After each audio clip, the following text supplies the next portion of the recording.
अस्सलाम वालेकुम। Hope you guys are doing well. Situation कुछ यूँ है कि मैं अभी ऑफिस आया था। कुछ लाइफ की रूटीन इस तरह की है कि सुबह 11 बजे से लेके शाम 5-6 बजे तक मुझे लेबर के पास खड़े होना पड़ता है ताकि मैं अपना काम अपनी मर्ज़ी से करवा सकूं। उसके बाद 6 बजे जाके अपने दूसरे ऑफिस में टाइम देना जहाँ पे टीम बैठ के काम कर रही है, और वही सारा यूएस रियल एस्टेट वाला जो सीन है वो आप लोगों को बेहतर पता है। ठीक है, तो अभी मैं वापस ऑफिस आया था क्योंकि मैं आज आ नहीं सका था यहाँ पे क्योंकि मेरी तबीयत कुछ ख़राब थी। अभी हम लोग फार्मेसी से ही होके आ रहे हैं, तो फार्मेसी के बाद मैंने सोचा चलो कॉफ़ी पकड़ लें ताकि एक्टिव हो के आप लोगों के साथ बात की जा सके। तो ऑफिस आने के बाद मुझे रियलाइज़ हुआ कि आज मेरे जहन में कोई कंटेंट का आइडिया नहीं है। तो मैंने सोचा कि यार चलो कुछ रॉ बनाते हैं, क्योंकि रॉ चीज़ जो सी है वो ज़्यादा इंगेजिंग होती है और उसमें किसी भी किस्म की मेडअप चीज़ करने की गुंजाइश नहीं होती। तो चलते हैं ऑफिस में, आपको ऑफिस दिखाता हूँ और मैं आपको ऑफिस का सारा स्ट्रक्चर दिखाता हूँ और मैंने क्या क्या चीज़ें प्लान की हैं आप लोगों के लिए, अपने लिए, इस इंस्टीट्यूट के लिए, प्राइम ग्रोथ के लिए। So let's go. ये चलती है, लेकिन मसला ये है कि हमारा ऑफिस फर्स्ट फ्लोर पे है। हमने कोई फिक्स 6 फ्लोर पे ऑफिस नहीं लिया, फर्स्ट फ्लोर पे लिया ताकि इजीली एक्सेसिबल रहे ऑफिस। ले जी, ये ऑफिस है, ये रेडी हो रहा है बेसिकली। ठीक है, तो अभी रिसेप्शन रेडी है लेकिन फुली ऑपरेशनल नहीं है। ये रिसेप्शन एरिया है, यहाँ पे इजीली 5 से 6 लोगों के बैठने की जगह है। मतलब 5 से 6 लोग भी अगर एट अ टाइम विजिट करने आते हैं then we can easily entertain them. ठीक हो गया। यहाँ पे अभी कैनवसेस मिसिंग है। उसके बाद हमारी इंस्टीट्यूट का नाम यहाँ पे मिसिंग है, द प्राइम ग्रोथ, वो यहाँ मेंशन होगा। उसके बाद आप इधर आएँ तो मैं आप लोगों को बताता हूँ, ये होगा जी हमारा एग्जेक्टिव रूम। यहाँ पे हर चीज़ का ऑर्डर जा चुका है, मतलब फर्नीचर से रिलेटेड, उसके बाद रेनोवेशन से रिलेटेड। ऑब्वियसली हम जो ये स्पेस डिज़ाइन कर रहे हैं it will be full of motivation. यहाँ पे कैनवसेस होंगे, यहाँ पे कैनवसेस होंगे, उसके बाद रग होगा, फर्नीचर होगा सारा यहाँ पे, और यहाँ पे we will be having cup of teas together. ये रिसेप्शन का एरिया। और उसके बाद अभी भी इस डोर पे हम लोगों ने वो शीट्स लगवानी है बेसिकली, जो कि साउंड प्रूफिंग करती हैं ताकि हमारी कोई भी आवाज़ जो सी है वो यहाँ से बाहर ना जा सके। Now let's move forward towards the most important area of the prime growth. ले जी, ये हमारा क्लासरूम है, सॉरी इनक्यूबेटर। ये टोटल ऑलमोस्ट 600 स्क्वायर फीट की जगह है, और यहाँ पे अभी तक सिर्फ और सिर्फ पेंट का काम कंप्लीट हुआ है, इलेक्ट्रिक वायरिंग का काम कंप्लीट हुआ है। यहाँ पे अभी ये ट्रैक लाइट्स लग रही हैं, लाइट्स लगेंगी सारी। उसके बाद यहाँ पे हम लोग कर्टन्स का काम करवाना है, अभी कर्टन्स लगने हैं यहाँ पे। ये बहुत बड़ी बड़ी विंडोज़ हैं, इनको कवर अप करना बहुत मुश्किल है, क्योंकि मेरा मानना ये है कि जब तक एक फिजिबल इन्वायरमेंट नहीं होता ना, इंसान कभी भी फोकस वहाँ पे रह के काम कर ही नहीं सकता। तो मेरा आइडिया, मेरा एक प्लान जो सा है बेसिकली, ये वो चीज़ें हैं जो आपको एक बंदा जिसको आप लमसम पेमेंट करके उससे अपनी जगह तैयार करवाते हो ना, तो वो इन चीज़ों को मद्देनज़र नहीं रखता। अब मसला यहाँ पे ये है कि ये 600 स्क्वायर फीट की जगह है। 600 स्क्वायर फीट की जगह यहाँ पे ठंडा करना बहुत मुश्किल काम है। हमारे यहाँ पे इजीली गर्मियों में टेम्परेचर 50 डिग्री तक जाता है। तो मेरा प्लान ये था कि यहाँ पे एटलीस्ट 2-4 टन की कैबिनेट्स लगेंगी एसी। ठीक है, तो अब उसके लिए हमें सारी वायरिंग करनी पड़ी है। मैं चाहता तो 5 दिन के अंदर अंदर यहाँ पे रिसेप्शन ओपन कर सकता था, या मैं डायरेक्ट ही क्लासेस शुरू करवा सकता था। मेरे पास 5 इनरोलमेंट्स हुई हुई थी, 5 से काम शुरू कर देता, लेकिन नहीं, उस तरह मज़ा नहीं आता। पहले हर चीज़ को प्रॉपर टाइम देना है, हर चीज़ को प्रॉपर टाइम दे के या परफेक्ट करना है, या नियर टू परफेक्शन वाली साइड पे जाके नियर टू परफेक्ट करके फिर काम स्टार्ट करना है। अब यहाँ पे 2 पहले कैबिनेट्स लगेंगी 4-4 टन की, सबसे पहले वही लगेंगी इंशाल्लाह यहाँ पे, ताकि आप लोग जब आएंगे यहाँ पे आपको एक प्लीजिंग टेम्परेचर मिले। लेट्स सपोज बाहर अगर 50 है ना, तो यहाँ पे आपको 20 डिग्री टेम्परेचर मिलेगा, तब जाके हम लोग यहाँ पे फोकस होकर काम कर सकेंगे।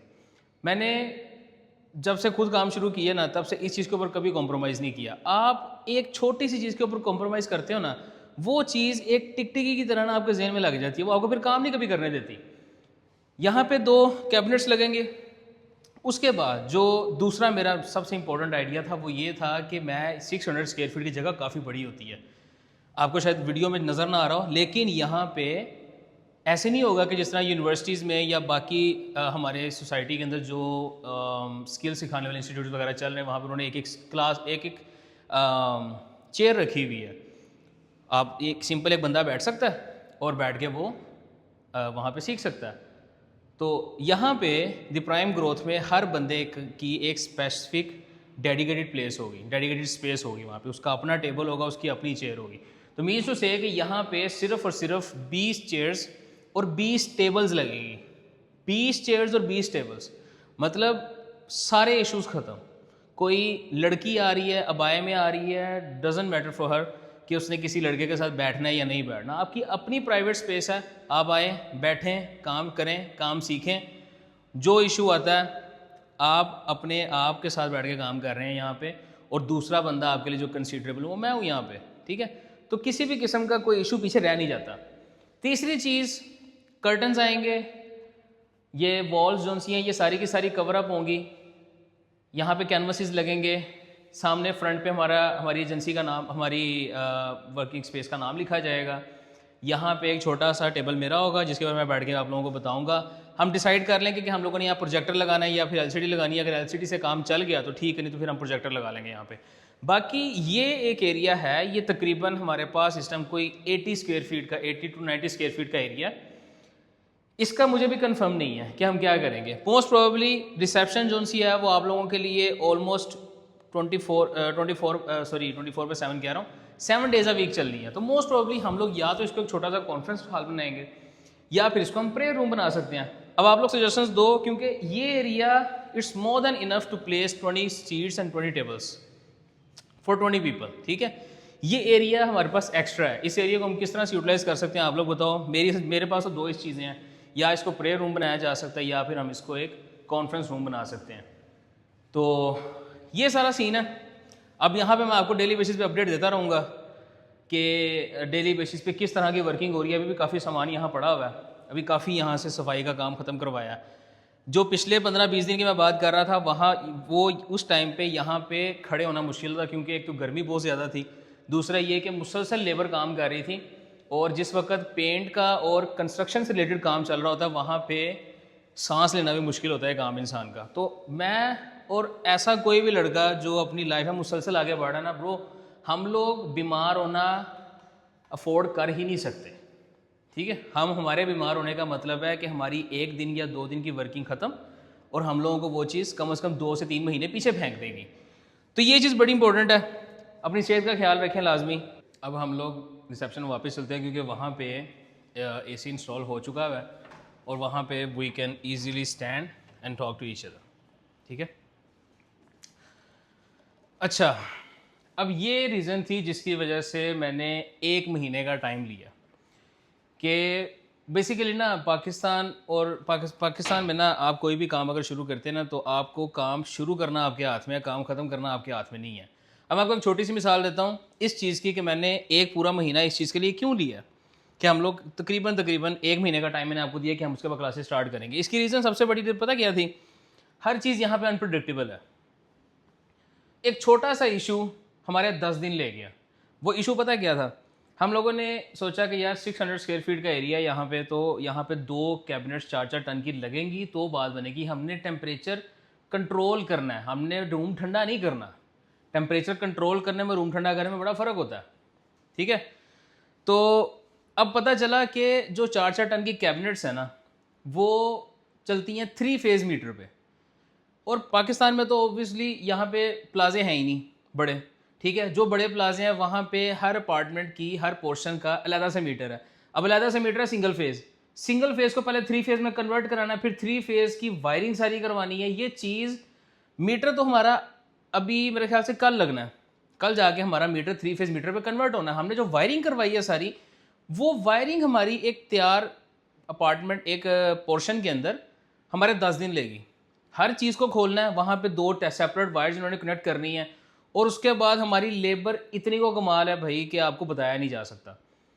कैबिनेट्स वहाँ पे इंस्टॉल करवानी है, 3 फेज़ वायरिंग हुई। 3 फेज़ वायरिंग के बाद मसला पड़ा जी कि जो कैबिनेट्स का एक एक कैबिनेट का जो आउटडोर है वो 100 केजी प्लस है, वो कहाँ पे प्लेस करना है। अब इस प्लाजे के अगर ऊपर जाते हैं तो हम तो फर्स्ट फ्लोर पे बैठे हुए हैं, तो वो तो हमारा तकरीबन 100 फुट हमसे दूर पड़ रहा है जो इसकी छत है। वहाँ पे जाते जाते कम से कम 2 से 3 लाख रुपए का तो खाली पाइप लग जाएगा, और वो फिजिबल भी नहीं है क्योंकि इतनी लंबी ड्यूरेशन में जब वो रेफ्रिजरेंट गैस होती है वो पास आउट ही नहीं होती।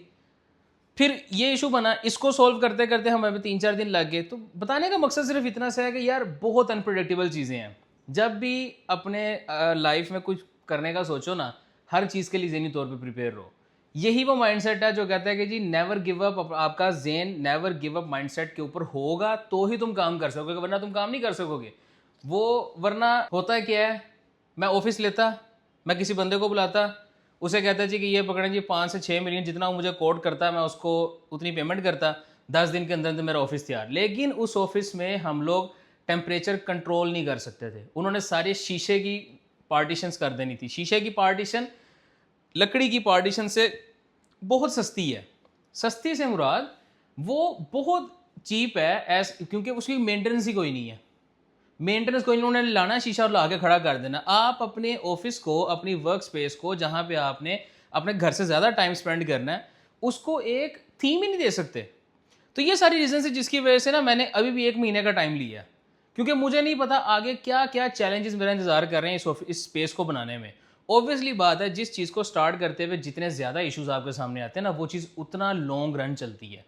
तो मैं आप लोगों के सामने यहाँ मेहनत कर रहा हूँ कि यहाँ पे जो भी आए वो यहाँ से जब जिस टाइम वो आ रहा है तब उसकी उस टाइम पे फाइनेंशियल या मेंटल हेल्थ क्या है वो मुझे नहीं पता, लेकिन जब वो यहाँ से जाए ना तो वो एक दुनिया को एक डिफरेंट नज़रिए से देखता हो उस टाइम पे। तो ये मेरी सोच है, हम इसे यहाँ पे मेहनत कर रहे हैं, और मैं अभी मेहनत कर रहा हूँ, उसके बाद मैं फिर आप लोगों के ऊपर मेहनत करूँगा, और उम्मीद करता हूँ कि आप लोग भी इतनी मेहनत करें, क्योंकि अब आप लोगों ने सिर्फ अपने लिए मेहनत नहीं करनी, आप लोगों ने इस इंस्टीट्यूट के लिए भी मेहनत करनी। बाकी इंशाल्लाह डेली बेसिस पे आप लोगों को कोई ना कोई अपडेट देता रहूँगा जो ऑफिस में हो रहा होगा, क्योंकि डेली बेसिस पे काम चल रहा है।